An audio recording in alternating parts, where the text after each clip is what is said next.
After quite some time, Mini is ready to take a huge step into the future with its next generation of vehicles. Today I'm here with the all-new Mini Cooper and Mini Countryman, and I think you're about to be quite surprised by what you're going to see. So let's dive in together. As of now, Mini is only talking about the two-door electric Cooper, which is not confirmed for the US market yet. That said, we shouldn't be surprised to see it come to our shores. Looking at European testing data, we can estimate that the Cooper EV will be good for about 220 miles, which is a nice improvement over the current model. The EV will offer a 40.7 or a 54.2 kilowatt-hour battery pack and up to 218 horsepower. As for future models, a gas-powered Cooper 2-door, 4-door, and John Cooper Works version are all on the table. We'll have to wait for Mini to confirm all of that officially, hopefully before the end of the year. But beyond that, Mini has totally taken a new approach with this car, and more than ever before, they're just trying to make it fun. This is a new city runabout for a younger generation of buyers, and that is just bursting with personality, which brings me to my favorite detail. So we're here at the back of the new Cooper, and we're used to seeing the Union Jack signature in their taillights, but this generation takes it completely to a whole new level. Obviously, the shape of the taillight is different. It's a lot more angular and just modern looking across the board. But because this is a full LED taillight, you can actually change the lighting signature. I've never seen that in a production car in the US before. This is the default look, but you can just have the horizontal lines here. You can have arrows. You can customize the way your taillights look from the beginning of the day to the end of the day if you want to. Welcome to the inside of the new Cooper, where things are very different than they've ever been before, but still familiar. This is a Mini, there's no mistaking it. And they've taken this theme that they've run with for decades now and kept it circular and in the middle of the dash.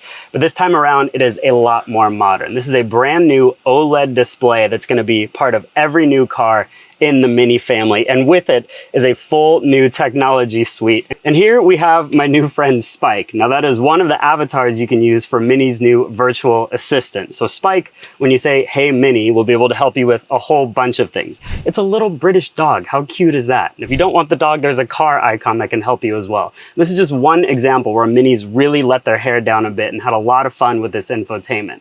More than any other car I've seen, they are focusing on individual driver personality rather than just technology. And you can see that they're big into it because this switch here is for the experience. So you have 8 different experiences right now that alter the character of the car, all done through technology. If you want to have your maps big in the screen, you can have the whole screen orient just for that. If you like your Spotify and you're all about music, Spotify will take up the entire screen.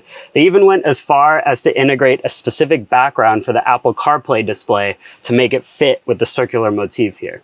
Overall, it's really impressive, and I think it's going to go a long way in keeping Minis modern down the road. And while I'm in here, we have to talk about this new interior. Now, not only is it much more fun and vibrant, there's all these different shapes and different textures, but colors as well. I feel like in BMWs and Mini products, we're just used to the sea of black and gray. And when you're sitting inside such a small car, that makes a big difference. This feels a lot more airy, a lot more chipper as you're driving along. I love what they've done with this and how playful they've been with the material choices. This right here is also all recyclable materials, and elements of the door panels are as well.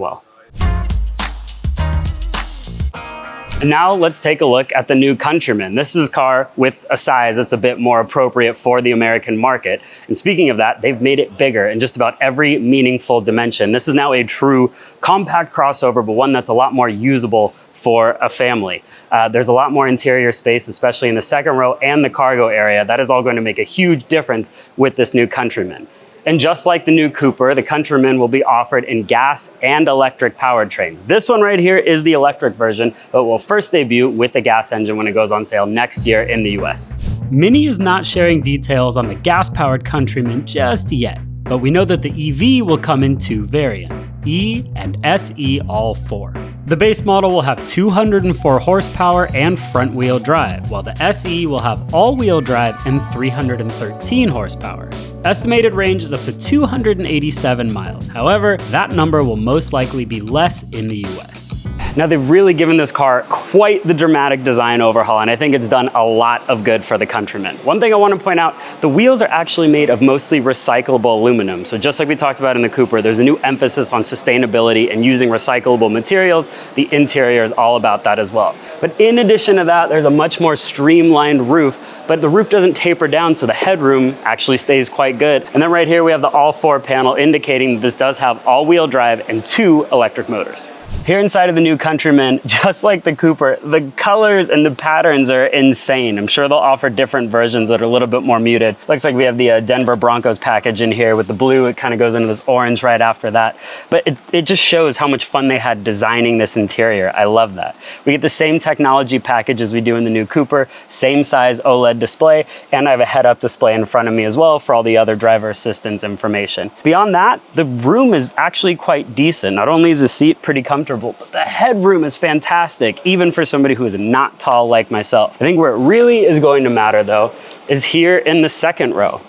Because they've given this car a longer wheelbase and just added dimension to it overall, legroom is great. The chair in front of me is actually pushed quite back right now, and the headroom is still fantastic because the roof line is so flat. This is going to work for a family despite still being a Mini. So you might be wondering when all this new Mini awesomeness is coming your way. The first one is going to be the gas-powered Countryman. That is the first half of next year. In the second half of next year, we'll have the electric Countryman and different versions of the Cooper. And for all that information, of course, you can head over to Edmunds.com. Thanks for watching.